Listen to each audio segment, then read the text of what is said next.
استغفر اللہ و اتوب الیہ، میں معافی مانگتا ہوں اللہ سے اور میں توبہ کرتا ہوں اسی کے حضور۔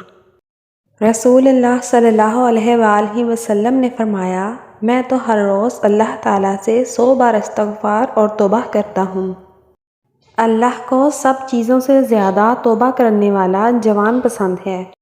حضرت محمد صلی اللہ علیہ وآلہ وسلم نے فرمایا ہے، جب ایک جوان انسان توبہ کرتا ہے تو مشرق سے مغرب تک کے قبرستانوں میں سے 40 دن تک عذاب ہٹا لیا جاتا ہے۔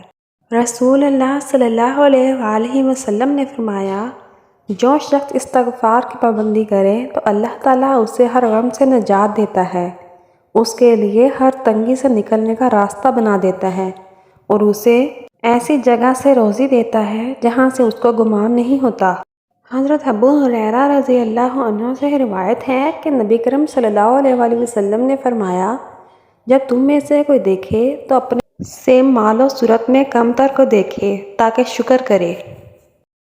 یا اللہ، ہماری گھریلو مشکلات کو حل فرما اور ہمارے گھروں میں خیر و برکت عطا فرما، آمین۔